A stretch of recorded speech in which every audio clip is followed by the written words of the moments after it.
Bonjour Frédéric. Alors le lundi en général, les journaux reprennent un peu les événements du week-end. Oui, d'abord il y a l'affaire de cette dame qui a été sérieusement blessée lors d'une manifestation samedi à Nice suite à un mouvement de foule provoqué par une charge des forces de l'ordre. Je cite Le Parisien aujourd'hui en France. Vous trouverez aussi cette histoire dans l'Humanité ou Libération. Libé qui était présent sur place et qui précise qu'il y a eu certes sommation des forces de l'ordre et que cette manifestation était certes interdite, mais que par ailleurs la charge de police lui a semblé disproportionnée dans la mesure où cette manifestation n'était pas violente. Et puis, les déclarations à ce propos du président de la République feront peut-être elles aussi réagir dans la mesure où Emmanuel Macron a certes souhaité un bon rétablissement à Geneviève Leguet, c'est le nom de la dame, mais il a poursuivi en disant qu'il souhaite aussi une forme de sagesse, je cite à cette dame de 73 ans, le président ajoutant que pour avoir la quiétude, il faut avoir un comportement responsable, fermez les guillemets, autrement dit ne pas aller à ce genre de manifestation, article dans le Huffington Post. Et à propos des manifestations toujours, Libération répond ce matin à une question de ses lecteurs qui lui ont demandé s'il est vrai que des lycéens ont été fichés S, autrement dit atteinte à la sûreté de l'État,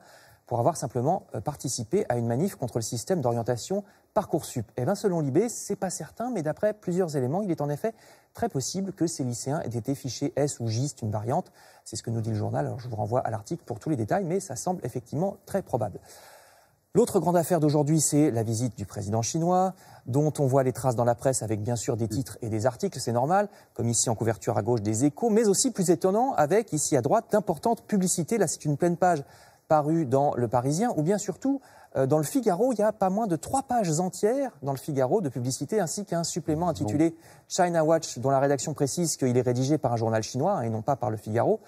La Chine sort donc la grosse artillerie à l'occasion de la visite de son président. Les Échos vont même jusqu'à espérer que les Européens vont se réveiller face à la Chine pour déjouer sa stratégie et ses ambitions. Je cite le journal L'Opinion juge même que l'Europe est désunie face aux Chinois. L'Europe n'a pas encore pris conscience de la menace chinoise, écrivent les Échos, reprenant les paroles d'un officiel australien. La Chine introduit ses tentacules dans les veines économiques des démocraties occidentales, je cite encore.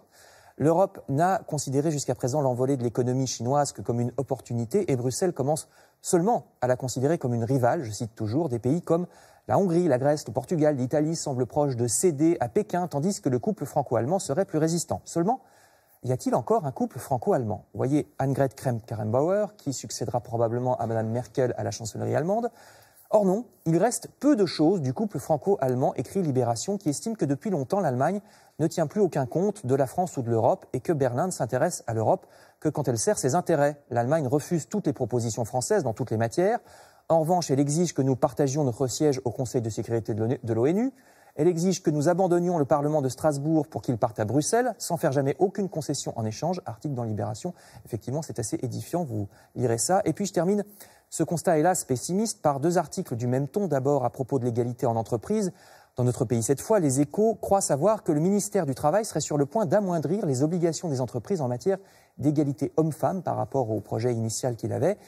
Et par ailleurs, l'Humanité nous raconte les conditions très difficiles d'exercice de l'inspection du travail, où le nombre de suicides serait en augmentation chez les élèves inspecteurs du travail.